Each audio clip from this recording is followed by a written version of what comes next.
Hello, my name is Christine, aka Crafty Potential, and I'm on the design team for Arden Creative Studios.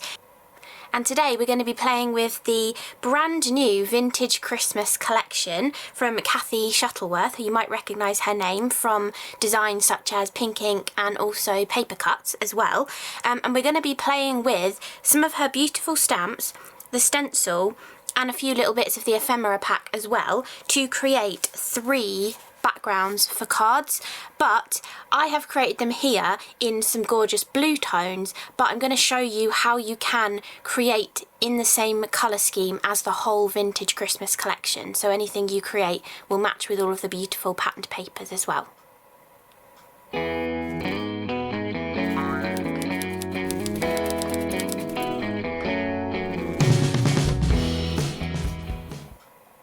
So first of all, let's start with some heat embossing. We're going to be using a detail white embossing powder, and we're going to heat emboss this gorgeous snowflake 3 times onto our background. So I've already got my stamp out, I've got it over here. And then I'm going to get my stamping platform out just to make this nice and quick and easy to do.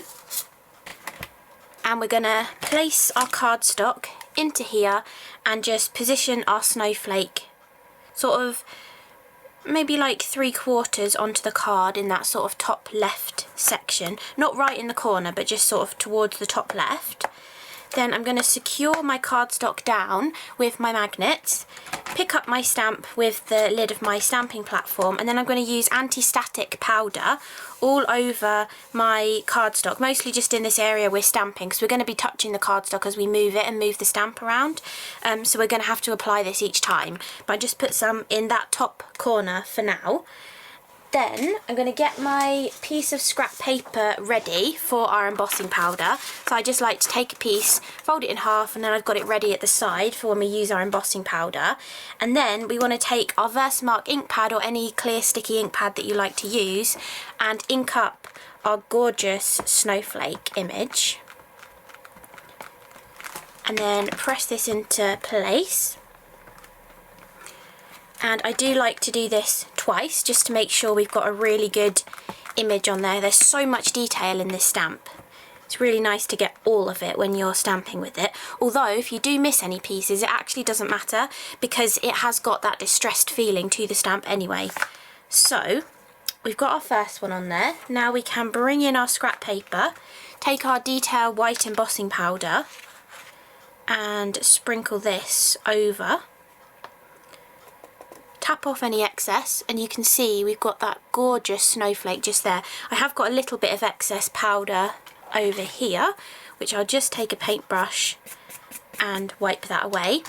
Now you can heat set this at this point and then move on. However, I do quite a lot of heat embossing, so I'm alright with leaving it unheated and carrying on with a bit more stamping first, and then I can just heat it all in one go afterwards.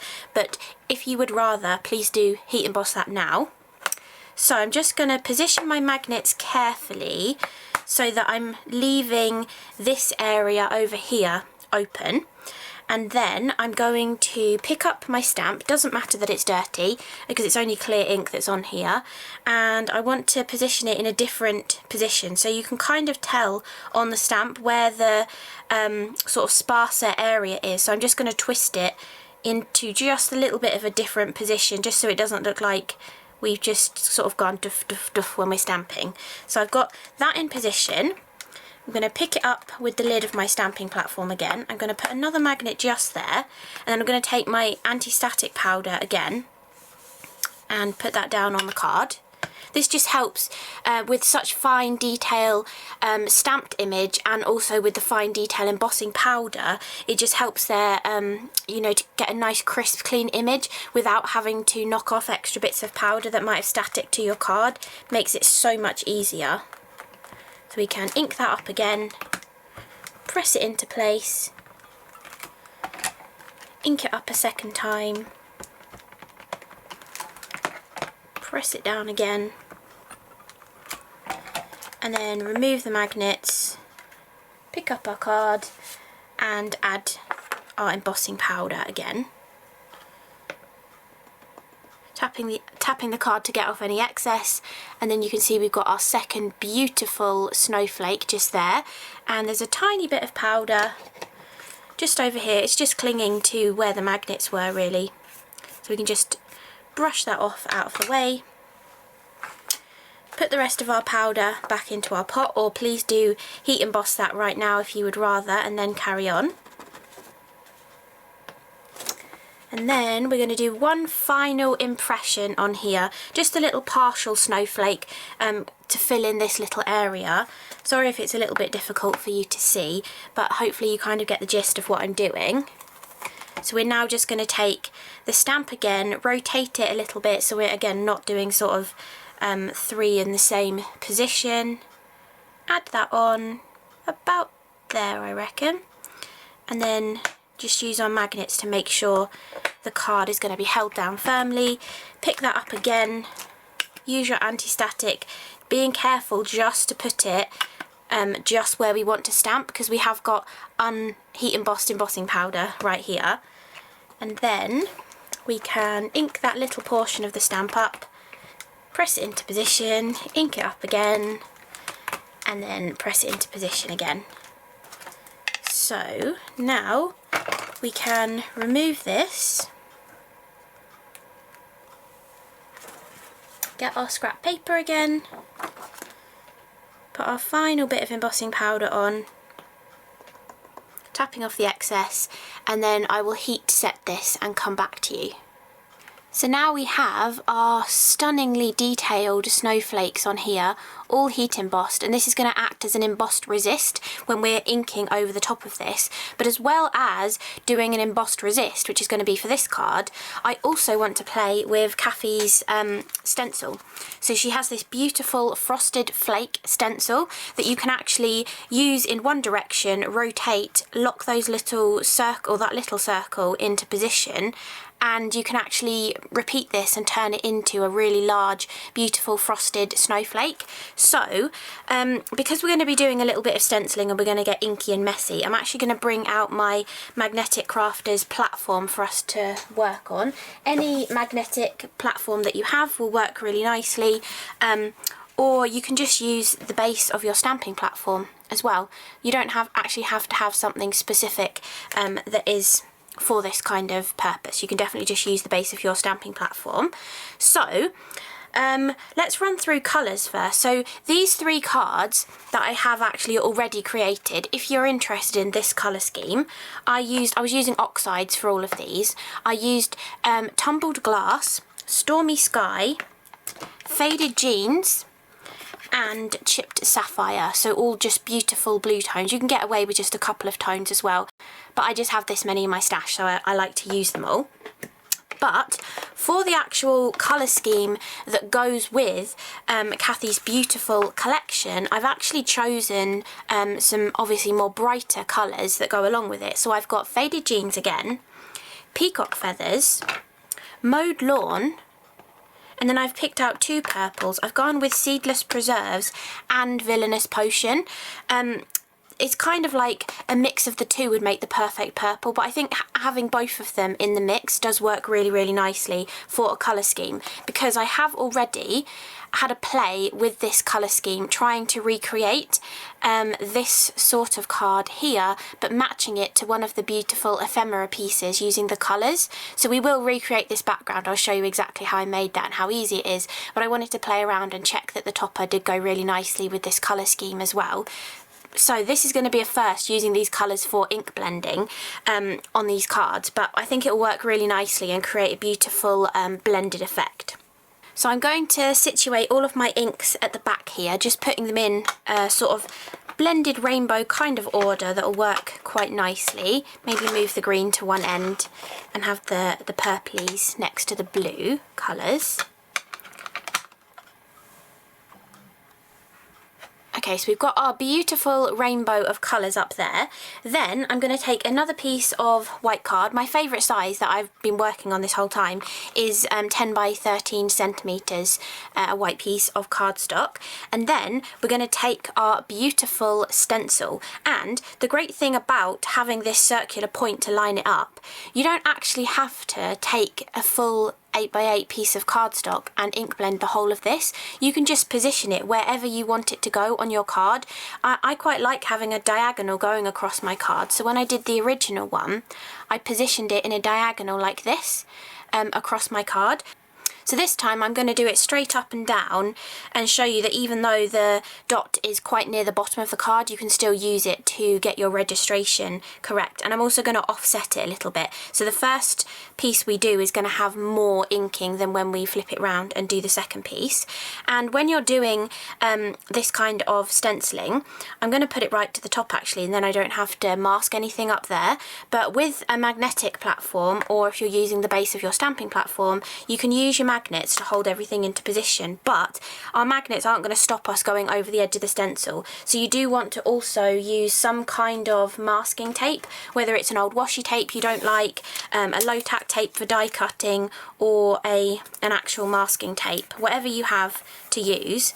We're just going to cover up that final strip of card so that we're not going to get any of our beautiful colours going over there, because we want to repeat the snowflake design. Then, after you've got all of your colours selected and everything ready, you want to pick out your ink blending brushes. Now, I am lucky enough to have a specific brush for all of my different colours, but if you don't actually have one brush for everything, you can just pick a couple of brushes out and just use them between the two different colours, because you're going to get some nice blended effects anyway. I am just going to use the same brush for my two purples.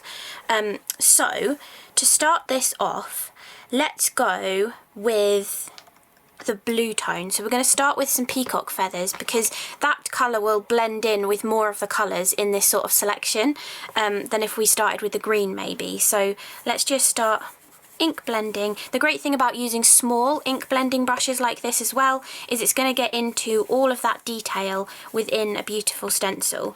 So we're just going to do a couple of patches with this gorgeous peacock feathers colour, just to get this sort of base going. And not all of this peacock feathers colour will show in the end, but this is a good one because it blends with so many of the other colours. You want to be more sparing with the colours that don't blend as well, so that you don't get any muddy kind of tones.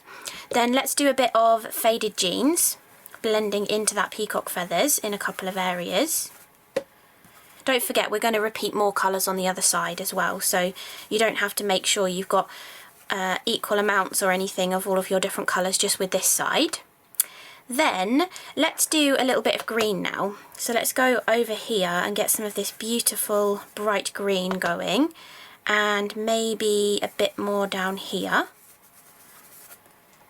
And then we can go in with some gorgeous purpley tones. Now, technically, purple and green are going to make a muddy colour when you mix them together, but if you are careful and you don't overlap the colours too much, you can get away with putting them next to each other, and you'll see that actually throughout Kathy's collection. She's really cleverly kind of positioned the colours together so that you don't get those muddy overlaps of colour. And then that was Seedless Preserves. Now we're going into Villainous Potion, just to do that final little section in there.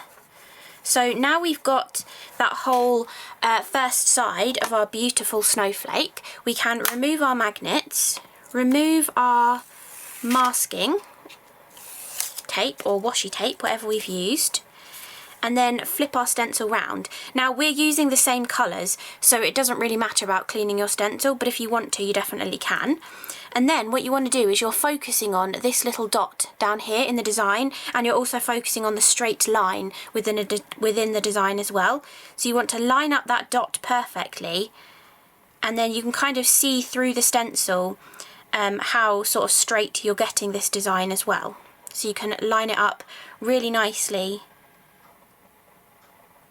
to continue this beautiful design. If you want it to be 100% symmetrical down that line, you can clean your stencil off and then use it the other way around, and then everything will be absolutely symmetrical. It is actually different top to bottom, this stencil, which is really nice. It gives you a little bit of difference between the two sides of the snowflake. So I'm going to position mine there, and I'm going to use my magnets to hold it into position again, but this time, because the stencil isn't symmetrical, we can mask off this piece here, but I do also need an extra piece of tape just at the top there, because the design must be further towards one end of the stencil than the other. So I'm just going to mask that piece off as well. And then we just start adding more of our colours into here again. So I'm going to start with the peacock feathers again. I'm going to maybe do a little bit over here and a bit on the top up here. Then I'm going to go with the faded jeans and blend that in nicely and blend a bit of it over here. Then we can add a bit more green to that middle section where the green was before, so it'll kind of link in together on both sides of the snowflake. And then we can go in for some seedless preserves in this bottom corner, maybe a little bit more of it over here, and then some villainous potion as well. Again, being careful not to blend too far into the green so that we don't get a muddy sort of join between the two colours. So that is this card pretty much finished, other than adding our ephemera and sentiment onto here. So that is how we have got our beautiful snowflake design to come out. Really, really gorgeous, and look at all of those beautiful colours together. We'll come back to this and look at it as well, but I thought we'll get that one out of the way while we're going to be sort of inky and messy, and then we can quickly wipe up our work surface and we can move back on to our embossed resist card as well, bringing our beautiful heat embossing back in, and then we're going to work with the same colours again. We don't need any masking this time, we're just going to work with our same colours of ink. We can use our magnets to hold it down as well, which is nice, and then we can just bring in our different colours, deciding do we want them to be specific places on the snowflake or do we want it to be nice and random. I think I'm going to go random on this one. So we'll go peacock feathers in a couple of positions, maybe 3, because that colour blends so nicely with a lot of the others. Okay, then faded jeans.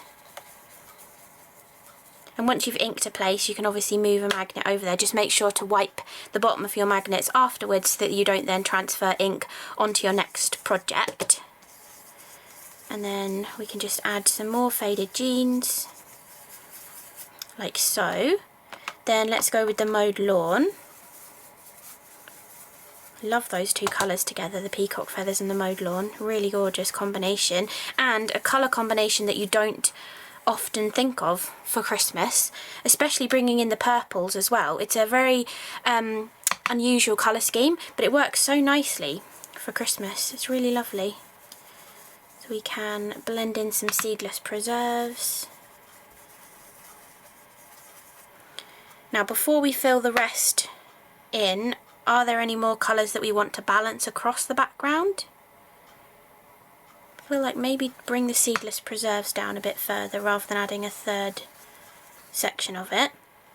And then, yeah, I think fill in with the villainous potion.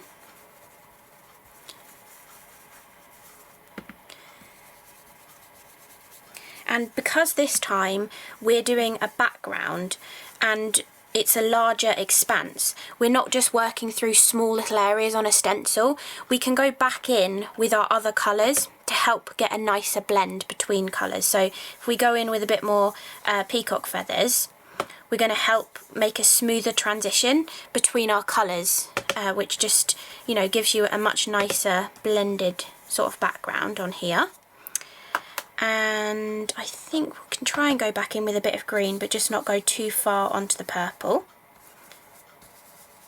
I think that works. And do the same up here, just to sort of blend out that harsh edge between the green and the purple. And I think I need a bit more faded jeans in the centre here. And again, we can blend that out into the two colours that are next to it as well. Okay. So there we've got this background already done, and we can put the lids back on. Actually, we'll leave these off for the next project. We can move our stencil brushes out of the way, and I like to take a little bit of water and a fine paintbrush and splatter, just to get a little bit of variation in colour in the background. It does the faux bleaching kind of effect, or with oxides it gives you the kind of like oxidation effect of the whiteness of the ink.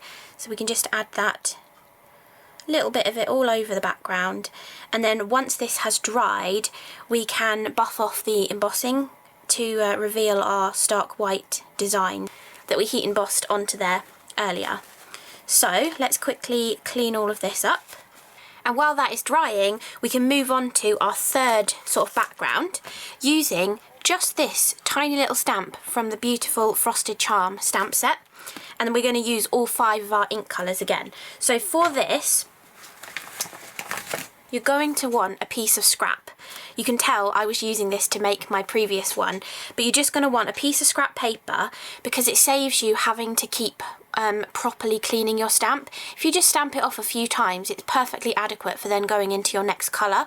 And if you also think about which colours you're going into as well, you know, you're not going to contaminate your ink pads or anything. I've done this before and all of my ink pads are totally fine. So it's a, you know, really quick and easy way rather than having to clean your stamp thoroughly every time. So what I was doing, picking a colour and starting. I keep going for peacock feathers first, but I'm just going to stamp one of them like that in the centre, and you can pick, do you want them all to be with the flat edges of the hexagon, or do you want them all to be with the pointed edge of the hexagon, and just keep them the same throughout the whole thing. And I did actually keep the stamp in the exact same position the whole time. With the snowflake before, we were twisting it, but this time always hold your acrylic block in the same way, and then we're just stamping everything like that. So I'm going to get a couple of these going, stamp that off, move into my beautiful faded jeans, and then stamp a few of these, and we're just tessellating our pattern. So if you've not heard of the word tessellating before, it just means shapes that will interlock together really nicely, and a hexagon is a perfect shape for that because they just nestle so perfectly into each other, and they do it either way, whether you are having them sort of more horizontal or more vertical with that point of a hexagon as well. So it works really nicely. So all we're doing is just moving through our different colours, and we're not aiming to cover the background. We're just going for an arty kind of arrangement, but we're sticking them all together in that hexagonal form, but we're just going for a random sort of arrangement rather than going all over the background. And it also gives a bit of a patchwork effect as well. So let's do one more green over here for now, and then stamp off a few times. If you're worried about going from something like green to purple, ink it up in purple and then just do a practice stamp just to check that your stamp's clean enough, otherwise you might get an odd colour. It hasn't happened to me yet though, but you could get an odd colour. So we're going to go a couple of seedless preserves, and you can see how I'm kind of trying to build my pattern but space the colours out a little bit. I know the first two are right next to each other, but we'll add more of that colour in later on as well. But you're just trying to sort of spread them out a little bit across the design as you're going, so that you're not constantly changing colours. You can get a couple of stampings out each time. And we'll do another one up here. Maybe another partial one up there as well. Then we can go back to our original peacock feathers. Again, you might want to stamp off just in case. And we can bring some more of this beautiful colour back into the background. And maybe one more in that corner there, and some more faded jeans. You also want to be a bit wary when you're stamping that you're not always stamping the same colours in the same positions as well. Just sort of have a glance back at where you put that colour before. Like I was very tempted just to put this colour right back here again, but I did that up there. So you don't want to repeat the same pattern too many times as you're doing this. Let's go with some more mowed lawn. We do one there, one over here. Back to, actually let's go Villainous Potion first this time. And where else should we put one? Maybe one there ready. Then 2 seedless preserves, and we can fill in. And just checking that I hadn't already done that with that beautiful colour. I think go back to peacock feathers now.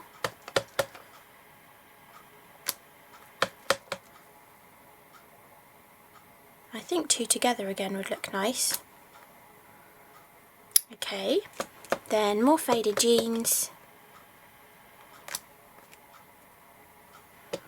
Maybe bringing another one down there. More mowed lawn. I think one outlier sort of over there would look good. And maybe another one about there. And then we'll just bring in a couple more of the purpley tones as well. Let's go another villainous potion. Yeah, and then one more seedless preserves, I think, and that will do it, I think. I quite like the look of that. It works really, really nicely. And then for an extra touch, just to add maybe a colour that you feel like is missing, maybe a colour that is very prominent in the ephemera piece, like this Joy to the World is very purple. So I decided to squish a little bit of my Villainous Potion ink pad onto my mat. I'll put the rest of these inks away as well so I don't splatter onto them. And then I just watered it down with a little bit of water and then splattered this onto my background as well. So just a few purple splatters across the background. Just to really add a little bit more of that purple colour in here, and then we'll leave that one to dry. Okay, now this Embossed Resist one has dried, we can take some kitchen roll and gently buff over our embossing to make it white again. And you may have to do this a couple of times. Oxides are quite stubborn about staying on top of your embossing, and you might think that you have cleaned it enough the first time, but if you do it again you'll realise that you get more colour off of it, or you'll just realise that the embossing still looks like it's, for example here, it still looks quite pinky just there. But if we do it again with a slightly damp piece of kitchen roll, we'll get the rest of that off of there as well. So we just buff over the first time, then move to a clean bit on your kitchen roll and just add a tiny bit of water on there. You don't want to add too much, because if you press too hard you'll then start wiping up the background and making like messy patterns in there as well. So just do a little bit of water on there and wipe back over your embossing, and you'll see that you're getting more colour off that you thought that you'd already gotten off. And you don't want to contaminate too much, so we might have to change areas and dampen our kitchen roll again. So move to a little different spot and get some of this pink off of here as well. It doesn't always 100% come off, but just doing this extra step gives you a whiter tone to it. If you did want it to be 100% back to white again, you can do the iron off embossing technique, where you would sandwich your background between a couple of pieces of printer paper, and then you iron it with an iron, and that will reheat the embossing powder, and the force of the iron on top of it will make the embossing powder then stick to your scrap paper, and then you can pull it off and then you'll have a completely flat design where the embossing powder has just been protecting your cardstock. But you can sort of play around with different techniques like that. So we've now got our 3 finished and dry backgrounds, and we can go through our ephemera pack picking out what we feel like would work nicely on here. I quite like that Happy Christmas on this one. I was actually planning to put it on this card. I like it on that card as well actually. And if you feel like anything is getting lost on your card, add a little bit of vellum behind it. So take some of your vellum from the Vintage Makers collection, tear it into a strip and use it to help mute the background. It doesn't have to go all the way across the card. You can just use a portion of it just to sort of like help mute behind the sentiment as well, just to help it pop out a little bit more. You can see how that just helps it stand out slightly more than it was before. So there it's kind of really blending in with the snowflakes. If you add that little bit of vellum, it just helps it pop out slightly. So that could be a great way of finishing that one off. And I think I might actually watercolour in those letters a little bit, just squishing out a little bit of Distress ink rather than oxide. So I'd go with Mowed Lawn or Peacock Feathers Distress ink, squish it out onto my mat, use a fine brush to just add a little bit more solidness to that Happy Christmas, because the Joy to the World one that I used on this one's very solid, so it stands out a little bit more. Then, I mean, to finish off this card, I have done the vellum trick down the middle and then Joy to the World on here as well. So that works really, really nicely. There is also in your ephemera pack, there is a smaller Happy Christmas that you could use.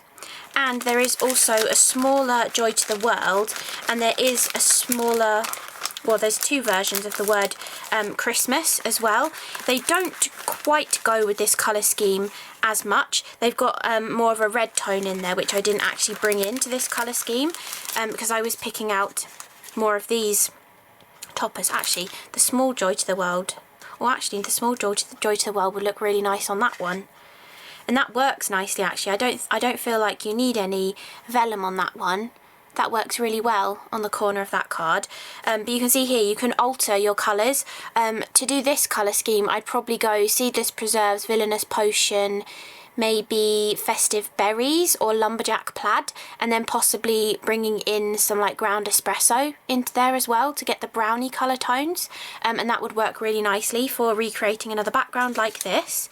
And you could also go for some of your beautiful toppers. The blue vintage car in this collection works so nicely on this one, and you actually have a couple of different sizes in different directions of that as well.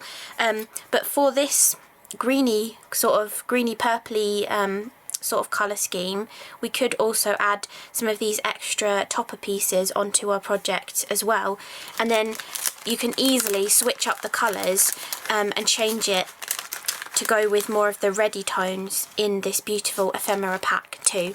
And within this vintage Christmas collection, you also have a matching set of enamel dots too that you can use to pull in extra colours and tie everything together with the beautiful colour scheme of the collection. I think for this card I want to go with a smaller strip of vellum